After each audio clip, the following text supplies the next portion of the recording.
연호 신앙 고백드립니다. 전능하사 천지를 만드신 하나님 아버지를 내가 믿사오며 그 외아들 우리 주 예수 그리스도를 믿사오니 이는 성령으로 잉태하사 동정녀 마리아에게 나시고 본디오 빌라도에게 고난을 받으사 십자가에 못 박혀 죽으시고 장사한 지 사흘 만에 죽은 자 가운데서 다시 살아나시며 하늘에 오르사 전능하신 하나님 우편에 앉아 계시다가 저리로서 산자와 죽은 자를 심판하러 오시리라. 성령을 믿사오며 거룩한 공회와 성도가 서로 교통하는 것과 죄를 사하여 주시는 것과 몸이 다시 사는 것과 영원히 사는 것을 믿사옵나이다. 아멘. 살아계시고 자비로우신 하나님 아버지, 이제 사순절을 시작하며 주 앞에 새벽을 깨웁니다.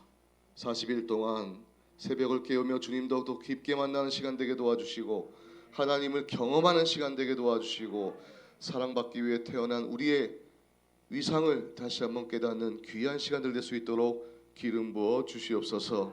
오고는 발걸음 지켜주시고 우리 사랑하는 성도님들 지치거나 힘들거나 어려운 가운데 고통 가운데 처하지 않을 수 있도록 주님 인도하시고 함께 하시는 야훼 하나님을 믿고 의지할 수 있도록 도와주옵소서. 모든 것 주께 온전히 맡겨드리며 예수님의 이름으로 기도드립니다. 아멘. 할렐루야. 오늘도 좋은 날입니다. 어느 대학 교수님이 강의 시간에 학생들 앞에서 5만 원짜리 지폐를 이렇게 들어 보였습니다. 5만 원짜리 지폐를 들어 보이면서 학생들 중에 이 지폐를 갖기 원하는 사람 손 들어보세요 라고 했더니 모든 사람이 다 손을 들었어요. 그 다음에 교수님께서 이 5만 원짜리 꾸깃꾸깃 하시더니 이렇게 구겨진 5만 원짜리 갖기를 원하는 사람 손 들어보세요 했더니 또 모두 손을 들었습니다. 이번에는 이 5만 원짜리를 바닥에 던져서 발로 짓이긴 다음에 이렇게 더럽혀진 5만 원짜리를 갖기 원하는 학생들 손 들어보세요 했더니 그래도 한 3분의 2 이상이 손을 들었습니다. 그때 하신 교수님의 말씀이 이 지폐 5만 원짜리 가치는 새 돈이나 더럽혀지고 보기에 흉측해 보이는 상태라도 똑같이 가치를 갖는다, 변하지 않는다라는 이야기를 했습니다. 오늘 새벽에 귀한 이 자리에 함께 나오신 우리 성도님들은 하나님이 극진하게 사랑하시는 분인 줄 믿습니다. 우리는 우리의 가치를 다시 한번 깨달아야 돼요. 자존감을 높여야 됩니다. 자존심을 낮추고 자존감이 높아지는 연도 되시기를 주의 이름으로 축원드립니다. 어제 첫째 날 시간을 통해서 우리는 예수님께서 탄생하시 직전에 요한복음을 통해서 누가복음을 통해서 예수님의 선제성 또 예수님의 족보까지 알아보았고요. 맨 마지막 읽었던 성경 통독 부분에서는 예수님께서 베들레헴의 나심을 이야기했고 오늘부터는 본격적으로 예수님께서 이 땅에 오셨던 이야기들을 중점적으로 통독하기를 원합니다. 그 30살에 30세의 공생애를 시작하기 전까지 아마 통독할 수 있을 것 같고요. 시간이 좀 된다면은 30세에 시작하신 공생의 앞부분까지 통독할 수 있을 것 같습니다. 오늘은 마태복음 1장 18절 25절까지 가봅니다. 어제 마태복음 1장에서 1절에서 17절까지 예수님의 족보에 대한 것을 같이 읽었고요. 오늘은 18절부터 25절까지 예수님의 탄생에 대한 이야기가 나옵니다. 18절부터 같이 봉독합니다. 예수 그리스도의 나심은 이러하니라. 그의 어머니 마리아가 요셉과 약혼하고 동거하기 전에 성령으로 잉태된 것이 나타났더니 그의 남편 요셉은 의로운 사람이라 그를 드러내지 아니하고 가만히 끊고자 하여 이 일을 생각할 때 주의 사자가 현몽하여 이르되 다윗의 자손 요셉아 내 아내 마리아 데려오기를 무서워하지 말라. 그에게 잉태된 자는 성령으로 된 것이라. 아들을 낳으리니 이름을 예수라 하라. 이는 그가 자기 백성을 그들의 죄에서 구원할 자이심이라 하니라. 이 모든 일이 된 것은 주께서 선지자로 하신 말씀을 이루려 하심이니 이르시되 보라 처녀가 잉태하여 아들을 낳을 것이요 그 이름은 임마누엘이라 하리라 하셨으니 이를 번역한즉 하나님이 우리와 함께 계시다 함이라.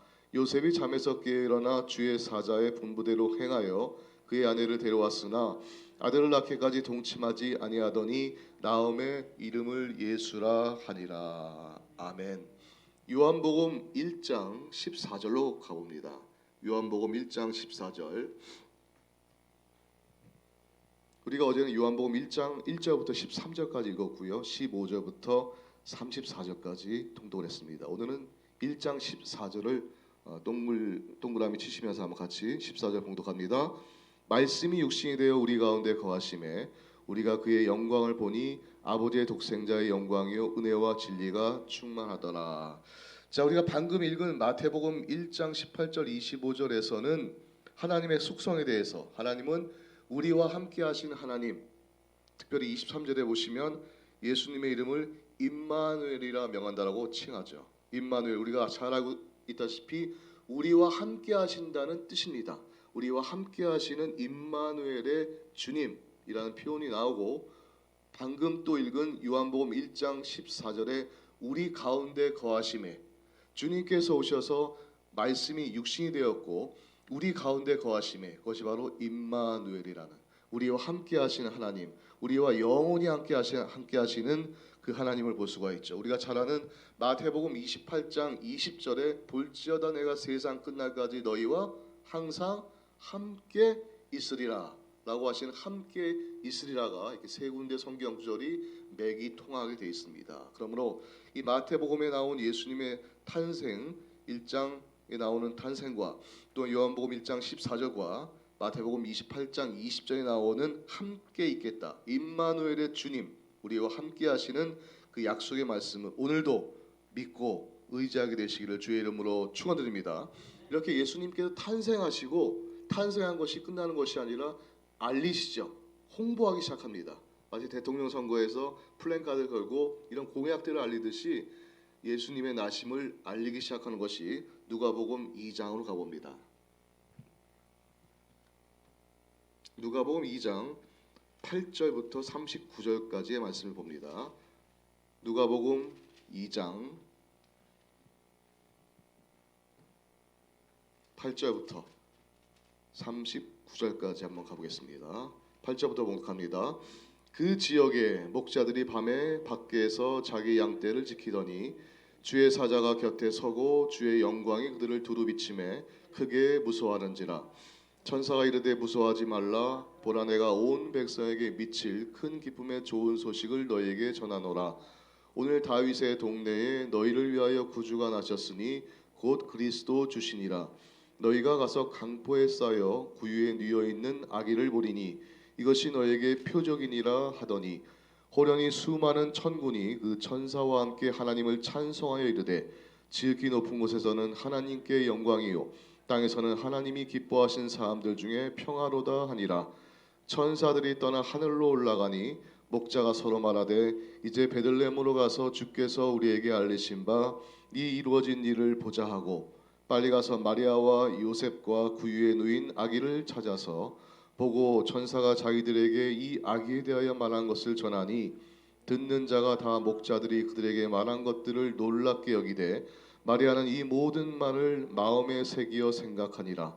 목자들은 자기들에게 이르던 바와 같이 듣고 본 모든 것으로 인하여 하나님께 영광을 돌리고 찬송하며 돌아가니라. 할례할 8일이 되매 그 이름을 예수라 하니 곧 잉태하기 전에 천사가 일컬은 바로라.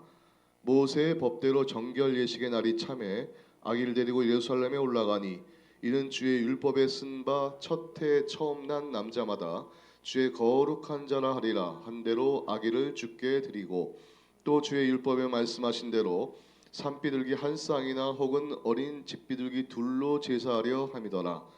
예루살렘에 시므온이라는 사람이 있으니 이 사람은 의롭고 경건하여 이스라엘의 위로를 기다리는 자라. 성령이 그 위에 계시더라. 그가 주의 그리스도를 보기 전에는 죽지 아니하리라 하는 성령의 지시를 받았더니 성령의 감동으로 성전에 들어가매 마침 부모가 율법의 관례대로 행하고자 하여 그 아기 예수를 데리고 오는지라. 시므온이 아기를 안고 하나님을 찬송하여 이르되 주제여 이제는 말씀하신 대로 종을 평안히 놓아 주시는도다. 내 눈이 주의 구원을 보았사오니 이는 만민 앞에 예비하신 것이요 이방을 비추는 빛이요 주의 백성 이스라엘의 영광이다 하니 그의 부모가 그에 대한 말들을 놀랍게 여기더라.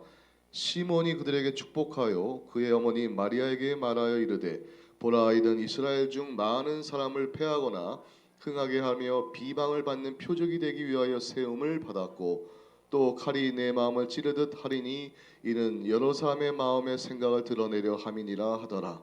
또 아셀 지파 비누엘의 딸 안나라 하는 선지자가 있어 나이가 매우 많았더라. 그가 결혼한 후 7해 동안 남편과 함께 살다가 과부가 되고 84세가 되었더라. 이 사람이 성전을 떠나지 아니하고 주야로 금식하며 기도함으로 섬기더니 마침 이때에 나와서 하나님께 감사하고 예루살렘의 속량을 바라는 모든 사람에게 그에 대하여 말하니라.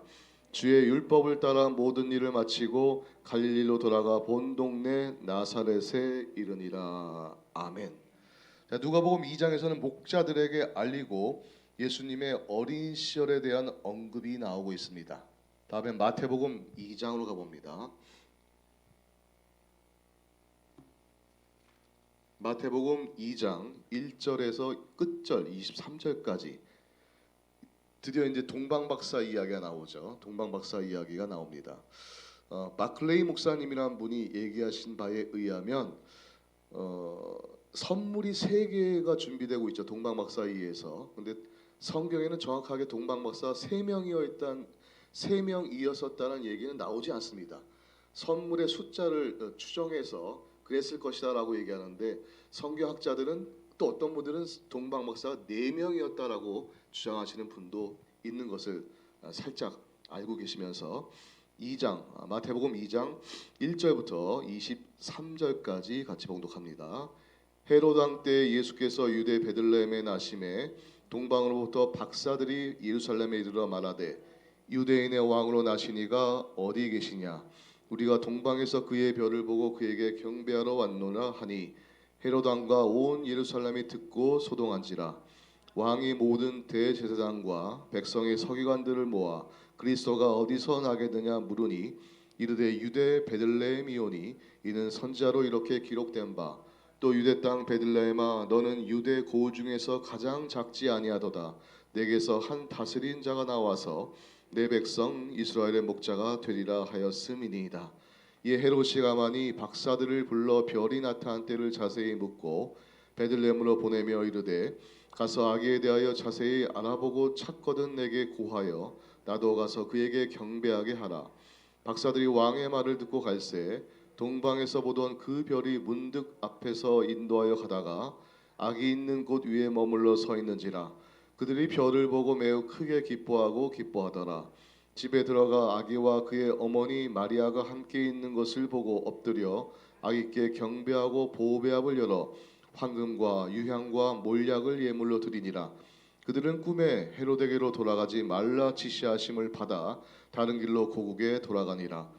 그들이 떠난 후에 주의 사자가 요셉에게 현몽하여 이르되 헤롯이 아기를 찾아 죽이려 하니 일어나 아기와 그의 어머니를 데리고 애굽으로 피하여 내게 이르기까지 거기 있으라 하시니 요셉이 일어나서 밤에 아기와 그의 어머니를 데리고 애굽으로 떠나가 헤롯이 죽기까지 거기 있었으니 이는 주께서 선지자를 통하여 말씀하신 바 애굽으로부터 내 아들을 불렀다 함을 이루려 하심이라.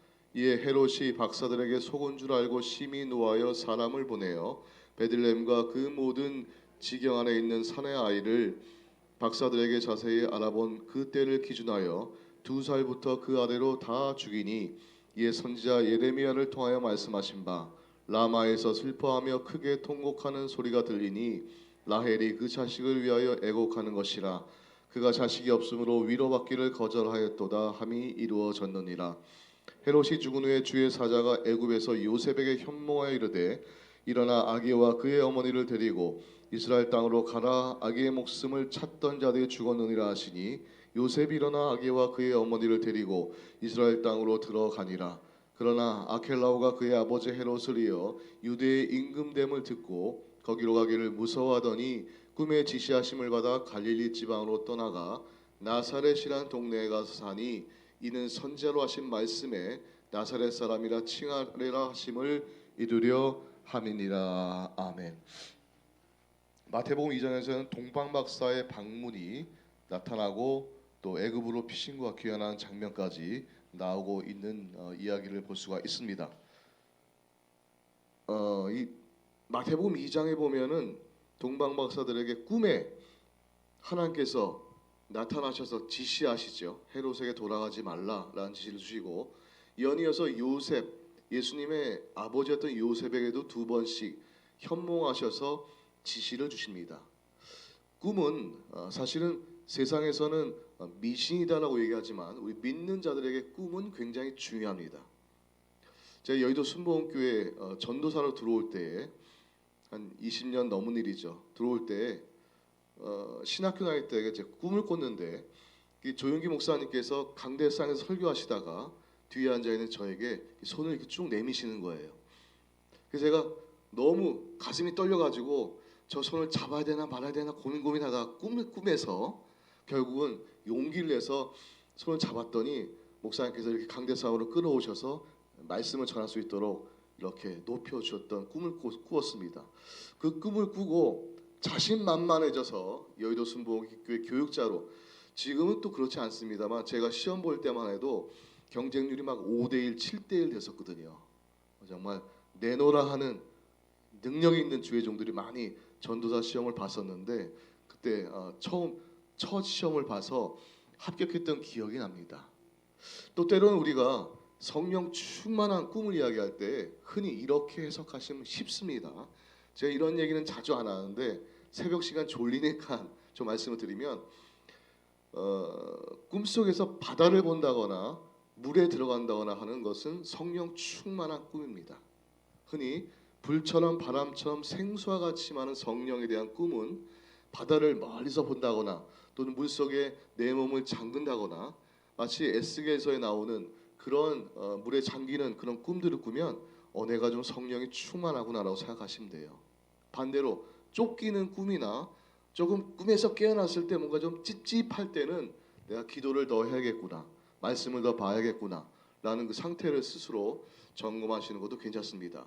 이렇게 성경에서는 꿈에 대한 얘기를 요셉을 통해서, 동방 박사를 통해서도 잠깐 우리에게 소개를 해주고 있습니다. 누가복음 2장을 가봅니다. 예수님의 어린 시절에 대한 이야기가 조금 나옵니다. 누가복음 2장 40절에서 52절까지 한번 읽습니다. 누가복음 2장 40절에서 끝절 52절까지 예수님의 탄생 후에 이제 어린 시절에 대한 언급이 조금 나옵니다. 40절부터 같이 봉독합니다. 아기가 자라며 강하여지고 지혜가 충만하며 하나님의 은혜가 그의 위에 있더라. 그의 부모가 해마다 6월절이 되면 예루살렘으로 가더니 예수께서 12살 되었을 때 그들이 이 절기의 관례를 따라 올라갔다가 그 날들을 마치고 돌아갈 때 아이 예수는 예루살렘에 머무셨더라. 그 부모는 이를 알지 못하고 동행 중에 있는 줄로 생각하고 하룻길을 간 후 친족과 아는 자 중에서 찾되 만나지 못함에 찾으면서 예루살렘에 돌아갔더니 사흘 후에 성전에서 만난즉 그가 선생들 중에 앉으사 그들에게 듣기도 하시며 묻기도 하시니 듣는 자가 다 그 지혜와 대답을 놀랍게 여기더라. 그의 부모가 보고 놀라며 그의 어머니는 이르되 아이야 어찌하여 우리에게 이렇게 하였느냐. 보라 내 아버지와 내가 근심하여 너를 찾았노라. 예수께서 이르시되 어찌하여 나를 찾으셨나이까. 내가 내 아버지 집에 있어야 될 줄을 알지 못하셨나이까 하시니 그 부모가 그가 하신 말씀을 깨닫지 못하더라. 예수께서 함께 내려가사 나사렛에 이르러 순종하여 받드시더라. 그 어머니는 이 모든 말을 마음에 두니라. 예수는 지혜와 키가 자라가며 하나님과 사람에게 더욱 사랑스러워 가시더라. 여기까지가 예수님의 어린 시절에 대한 유일하게 남아있는 성경 흔적들입니다. 이 지금 본문을 읽으시면서 12살 때 예수님, 12살이면 당시에는 성인이거든요. 성인 취급을 할 나이가 되었습니다. 그때 예수님 이 사건을 보면서 그런 의문이 생기지 않나요? 예수님과 함께 방문했다가 다시 집으로 돌아가는 길에 하룻길을 걸어갔는데 예수님이 안 보였다는 거잖아요. 부모님이 예수님을 찾았다는 겁니다. 우리 아들 예수님이 어디 가셨지? 하루 만에 아무도 몰랐고 친척 가운데 찾다 보니까 예수님이 같이 발길을 떠나지 않고 있었다는 사실이에요. 왜 그랬을까요? 당시 이스라엘 사회에서 이동을 할 때, 이쪽 지방에서 이쪽 지방으로 이동할 때는 원칙이 있습니다. 우리 누가복음 10장에 보면 강도 만난 자가 나오죠. 혼자 다니지 못하게 돼 있습니다. 반드시 셋 이상, 넷, 10명 정도 한 무리를 지어서 이렇게 길을 떠나게 돼 있습니다. 그러다 보니까 이 당시에 집으로 돌아가던 이 예수님의 부모의 무리들은 일가족 친척들이 많이 있었겠죠. 친구들도 있었겠죠. 10명씩 무리를 지어서 출발하면 첫 번째 무리 출발, 뭐 조금 있다가 한 2, 3분 있다가 두 번째 10명 무리 같이 출발, 이런 식으로 이동을 하게 돼 있습니다. 그러니까 마리아와 요셉은 예수님께서 다른 무리에 있었다라고 착각을 하고 있었던 거예요. 분명히 같이 집으로 가고 있었지만 내가 속한 10명의 무리 가운데 있는 것이 아니라 뒤나 그 뒤에 있었겠지라고 생각만 하고 출발을 했던 것이죠. 자, 우리가 얻을 수 있는 아주 심플한 교훈은, 우리는 열심히 교회 생활, 신앙생활 한다고 얘기합니다. 우리는 예배 열심히 드리고 기도 열심히 하고 말씀 열심히 읽는다고 합니다. 근데 예수님은 다른 데 계세요. 우리는 내 열심으로 열심히 봉사한다고 합니다. 내 충성심으로 열심히 주님 앞에 열정을 다한다라고 생각을 하고 지나갑니다. 그런데 예수님은 다른 곳에 계시다는 것이죠. 우리는 열심히 교회를 쓸고 닦고 열심히 교회 성전을 향해서 달려나오지만 어떨 때 보면 예수님께서는 우리의 문 밖에서 슬피 울고 계시다는 거예요. 두드리면서, 교회의 문을 두드리시면서 나도 좀 들어가게 해다오 라는 때가 있다는 것이죠. 우리는 우리의 열심이 주님을 앞서면 안 됩니다. 그것이 우상이 됩니다. 우리의 열심도 우리의 우상이 됩니다. 항상 조심해야 될 것이, 하나님 앞서가면 안 됩니다. 우리는 주님을 따라가야 됩니다. 우리는 얼마나 열심히 특심인지 그냥 주님을 따라오게 만들어요. 내가 이 정도 했으니까 주님 빨리 가시죠. 안 된다는 거예요. 늘 주님이 앞서가시고 우리는 그 길을 따라가야 됩니다. 우리가 십자가를 먼저 질 수는 없는 거예요. 예수님께서 지신 십자가를 우리가 따라갈 수 있는 것이죠. 그 십자가를 메고 가는 것이, 우리가 능동적으로 십자가를 지고 그 길을 만들 수는 없는 것입니다. 꼭 명심하게 되시기를 주의 이름으로 축원드립니다. 이렇게 예수님께서는 52절 말씀처럼 51절부터 보시면 예수께서 함께 내려가사 나사렛에 이르러 순종하여 받드시더라라고 말씀합니다. 부모님을 열심히 섬기셨다라는 이야기죠. 공생의 시작 30살이 되기 전까지 예수님께서는 목수의 일을 하시면서 부모님과 또 그 동생들을 위해서 열심히 순종하고 받들었던 모습을 봅니다. 하나님이셨던 예수님도 육신의 부모님께 열심을 다해서 정성을 다해서 보양하고 효도를 했던 모습들을 볼 수가 있습니다. 예수는 지혜와 키가 자라가며 하나님과 사람에게 더욱 사랑스러워 가시더라. 여러분 모두가 주님 보시기에, 또 사람들 보기에, 같은 믿음의 성도님들 보시기에 사랑스러워 가게 되시기를 주의 이름으로 축원드립니다. 여러분들은 사랑받기 위해 태어나신 분들이에요. 여러분들은 사랑을 주기 위해 태어나신 분들입니다. 특별히 이번 40일 특세로 하나님의 말씀으로 충만케 되는, 우리는 지금 예수님의 생애를 쭉 따라가는 통독을 하고 있는 거예요. 예수님이 쭉 생애를 거쳐서, 공생애를 거쳐서 죽으시고 부활하시는 그 생애를 우리는 따라가면서 예수님만 붙들기를 원합니다. 그렇다면 여러분들은 사랑스러운 존재가 될 것입니다. 부활주의를 맞이할 때 우리는 사랑 충만하게 될 것이고, 그 사랑 충만을 우리가 묻었던, 마음에 기도했던 태신자들을 부활주의를 데려오게 될 것입니다. 그러므로 그렇게 믿고 저와 함께 말씀으로 함께 달려나가는 연도 되시기를 주의 이름으로 축원드립니다.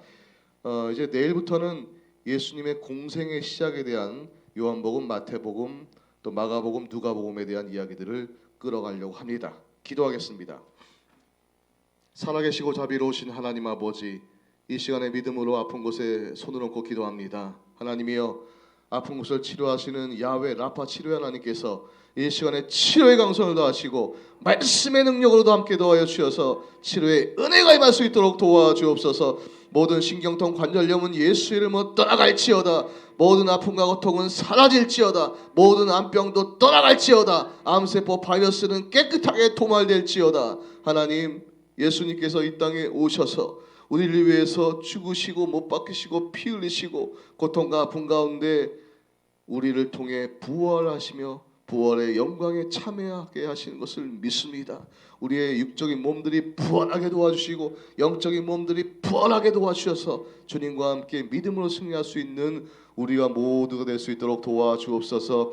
살아계신 하나님을 찬양합니다. 존귀한 주님을 찬양합니다. 특별히 40일 사순절 새벽 성경 통독 기도회를 통해서 우리 모두가 예수님을 따라가게 도와주시고 예수님보다 앞서지 않을 수 있도록 인도하여 주셔서 예수님과 동행하며 예수님의 가신 길을 따라가는 우리 모두가 될 수 있도록 순종의 영으로 함께 하시고 말씀의 영으로 함께 하시고 성령의 충만함으로 함께 하여 주옵소서. 동시에 우리가 두고 온 가정들을 책임져 주셔서 우리의 남편과 아내와 모든 자녀들에게 복의 복을 더하여 주시고 하나님의 은혜로 충만케 도와주셔서 새벽을 깨우며 이 시간 기도할 때 하늘의 은혜가 충만하게 도와주시고 말씀의 능력이 우리 가운데 임할 수 있도록 도우시고 역사하여 주옵소서. 불처럼 바람처럼 생수와 같이 우리 가운데 임하는 성령의 기름 부음이 넘쳐날 수 있도록 도와주옵소서. 예수님의 이름으로 감사하며 축복하며 기도드립니다. 아멘. 주기도문 하십니다. 하늘에 계신 우리 아버지여, 이름이 거룩히 여김을 받으시오며 나라가 임하시오며 뜻이 하늘에서 이루어진 것 같이 땅에서도 이루어지이다. 오늘 우리에게 일용할 양식을 주시옵고 우리가 우리에게 죄 지은 죄를 사하여 준 것 같이 우리 죄를 사하여 주시옵고 우리를 시험에 들게 하지 마시옵고 다만 악에서 구하시옵소서. 나라와 권세와 영광의 아버지께 영원히 있사옵나이다. 아멘.